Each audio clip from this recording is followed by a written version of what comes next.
1869. Now, they had been living in Munster, in Ottmarsbachel, in Nord Rhine-Westphalen, which is the northwestern part of Germany today, right next to the Netherlands, right on the border.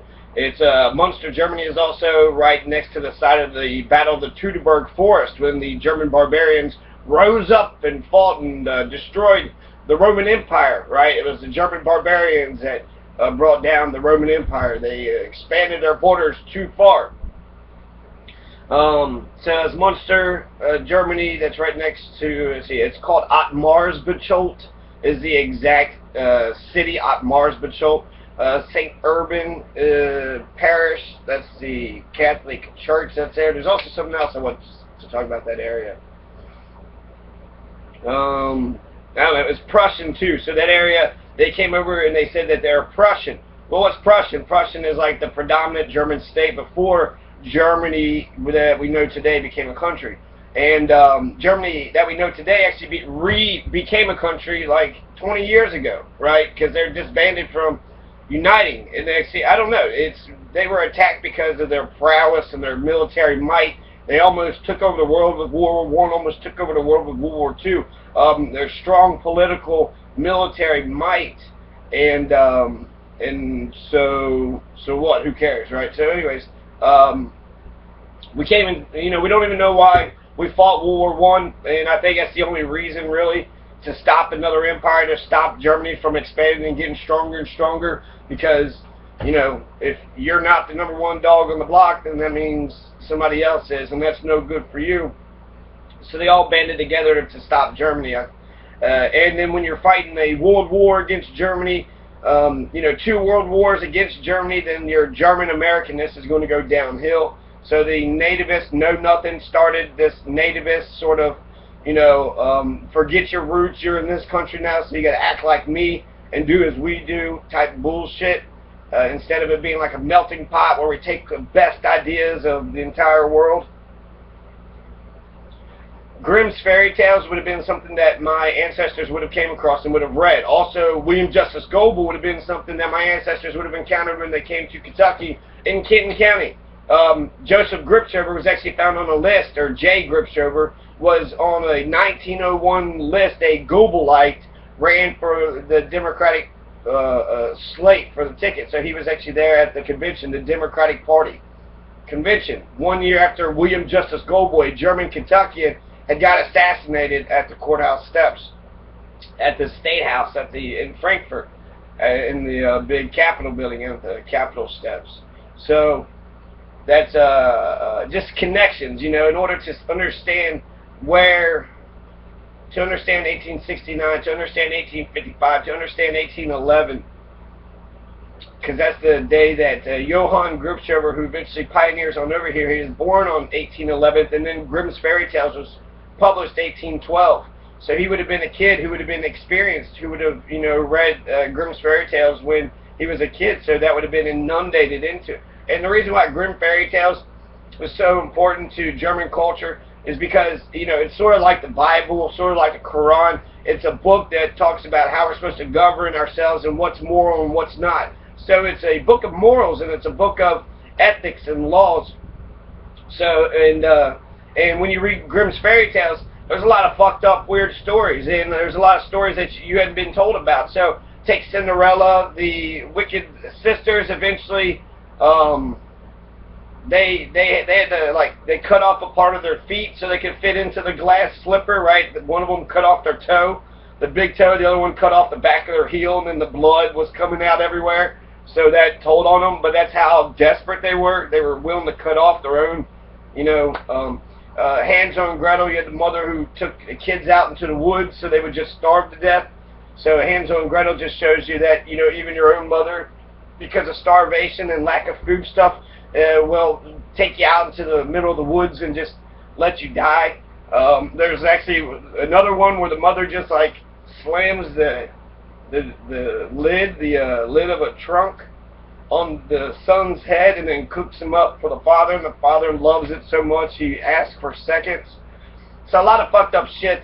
Snow White's 7 years old, right? So what's that prince thinking when he comes? And then what's the idea? Like, why is she so terrified of a little baby girl, right? A 7-year-old, you're terrified of Snow White, a 7-year-old. But then you also see the racial aspect of it, because Hitler used Grimm fairy tales, saying that like Snow White and the wolf, Red Riding Hood, they were symbols for the pure white Aryan nation, and then you get other colors and other races involved, and then all of a sudden it goes down. They said the wolf was the Jew. There was an anti-Jewish, the Jew in the thorns, or the Jew in the brambles. There was a Grimm fairy tale that was anti-Semitic. So while I think it's a better concoction of story because it's so random and it's so fucked up, and it's fairy tales too, so there's castles, witches, goblins, ghosts, devils, spirits, and so you add all these different elements, and it's a creepy, terrifying experience. There's a cartoon called the classic Grimm's Fairy Tale Classics, and so the Grimm's Fairy Tale Classics, there's probably about 100 episodes, and they're all really good, but it's a cartoon made for kids, but it's terrifying. They're so scary. The Bluebeard, there's a story called Bluebeard, and the guy was like, you could be my wife, but never go down to the basement and open door number 2B. And then she opens up door number 2B, and it's all the dead carcasses and corpses of all of previous wives that this, German had. So that's German nationalism, right? There's also Gerundi, Gerundel. And then by having a concoction, it doesn't necessarily, you can derive a moral from each story. And a lot of them are kind of real basic, sort of, if you're nice, then nice things happen to you. If you're mean, then it does. But sometimes it just seems like fucked up shit just fucking happens. And so I think that if you had trained your children, not in the Bible, not in the Quran, but in the morals of the Grimm's fairy tales, there's so many stories there. Just take Hansel and Gretel, okay? So the mother is starving, there's only bread left for her and the husband, and she's like, the kids are going to eat all my food and I'm going to die. So the mother takes the two kids, her only two kids, her and the husband's kids, and they take it out to the woods, and then just takes off on them and leaves them out in the woods to starve and to die. So that just shows you that while your mother is supposed to love you, sometimes you'll get a Casey Anthony, sometimes you'll get a Susan Smith, right, who will just put her kids in the car and put them into the lake, and then blame it on some black dude, and then everybody's going to believe a white woman, because why would a white woman lie? They're good, pious, perfect, moral creatures. They could do no wrong. Why would they lie? So Hansel and Gretel would just show, everybody, including the children, that, not only you're supposed to have a maternal love, and you should have a fraternal love too, right? So for your children, if you're a man or a woman, you should love your children. But if there is somebody that is like Hansel and Gretel's mother, or if poverty kind of pushes people to be cruel, then don't be surprised when you encounter it in society. Or, most importantly, if it happens in your own life, watch out. Your mother's going to drag you off into the woods to starve you to die. So be skeptical of everybody. People, they're supposed to do what they're supposed to do, but people are human and they're going to mess up, or they're also vindictive. So depending on the evil wolf or the good wolf, depends on, anybody's capable of goodness and anybody's capable of evil. So Grimm's fairy tales, I think, is a better concoction of stories of talking about morality and ethics. We can, read those stories and then determine for yourself what you think is moral, what you think is fair, and what you think isn't fair.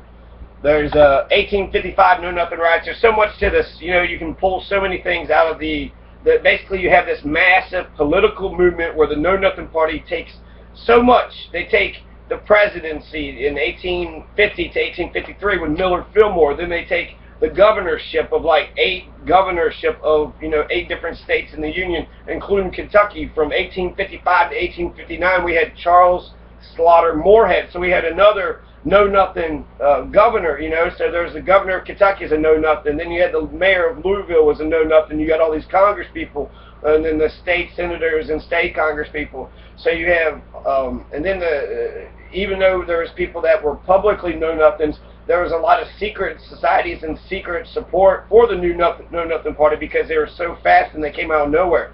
This reminds me of the rise of fascism, reminds me sort of like the Confederacy in a way, but that was sort of provoked by Lincoln. Lincoln didn't have to declare war, but then Buchanan could have declared war in the very beginning and nipped it in the bud. But the whole idea of a civil war actually is kind of crazy. It's like, hey, we're all going to be together and we're going to be together forever. And Lincoln just loved the Union, right? I don't know of any unions actually I love that much. I love the labor movement and the union movement in general, but usually like unions, who's together that I just could not stand seeing them apart. And while like, there's a lot of Abbott and Costello, and there's a lot of groups that have been together, there's nobody out there that actually I really would, like fight and die for their unity. Please stick together. Please stick together. But maybe it's possible that Lincoln was part of a new grand experiment, and he really thought that this experiment of America would work, and just believed in the idea of what the 13 colonies and the United States of America was actually doing. So that's awesome. Linkhorn, his granddad was Linkhorn, killed by the Shawnee. So I do want to do some German American nationalism, but let's get some of these. So let's talk about the time frame, okay? So we're in 1855, right before the Civil War. This is antebellum America, so slavery is legal and allowed in Kentucky. Louisville would have been it's a slave state, but it would have been also the spot for an underground railroad movement because that's a major city right at the border of free state, slave state.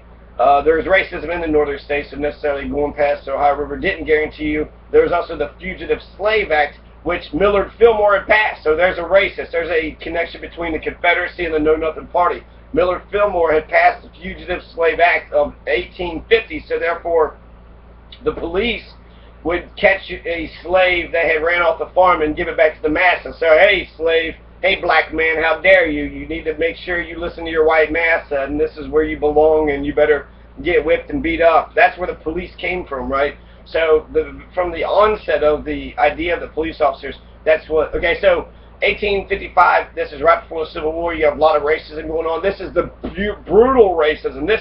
So 1861 does mark a substantial difference between essentially how we treat our African American population. Beforehand, it's total. It's not segregation, right? They're integrated, but segregated amongst themselves. But they lived on the plantation and they were slaves versus they were free people to be able to rent their services out. So there's, they go to virtual slavery because of sort of peonage, right, and being a sharecropper, and then because they were impoverished and poor, they needed to make a living, so hey, why don't you make a deal with me? But it was with contracts and with agreements, so there was potential for freedom and, for doing better, whereas with slavery, it was out of the question, it just never was there. So even though the peonage system was bad because it put them back into de facto slavery, there were some people that had got that was able to come on up. Some of them got lands. The Freedmen's Bureau would come in and after 61 and get lands, but this is right beforehand, so you got massive slavery. One of the biggest stories that had happened, I think Dred Scott actually happened around here too. Dred Scott decision. That's probably not true. That's probably the late 1860s. And 1857. All right, good for me. So, yeah, Dred Scott sued. He was a slave in the United States, successfully sued for his freedom and that of his wife and their 2 daughters in the Dred Scott v. Sanford case of 1857. So you got Uncle Tom's Cabin, you got Dred Scott decision, and now we have Margaret Garner. That's what I want to talk about, Margaret Garner. So we had the movie Beloved that happened here in Kentucky. Margaret Garner, we had Margaret Garner in Kentucky, and Margaret Garner was a slave who lived in Boone County in northern Kentucky, who ran away with their children and with some other slaves, and then they crossed the icy Ohio River, which had nearly frozen over, and they get to their destination, but the authorities finally get to them. They catch up to them, They follow the sled tracks, and they follow them where they were at. Somebody might have told the authorities, get to the house where they're at. Margaret Garner takes her daughter and slits her in the neck. That's 1856. That's a Boone County slave. This is 20-something-year-old Margaret Garner, a slave who had been a slave in Boone County for life. Margaret Garner was a slave to some shitty fucking Boone County Baptist minister, slave-owning piece of shit. I forget his name, and that sucks because we only know the victim's name. And she killed her own daughter. So basically, with her act of violence, she had said something that abolitionists had been able to been trying to say from the from the word jump, and essentially is if you can't have freedom and if you're not a free person and you're not allowing, she was getting raped when she was coming up. So if you're sitting there saying that my daughter and my kids have to get raped and be in bondage for the rest of their life, I'd rather them die. So it would be the ultimate supreme act of love to kill them, to prevent them from having a shitty life on a plantation, which was her life. Eventually she dies alone, cold in a grave within 10 years of tuberculosis. Margaret Garner, 1856.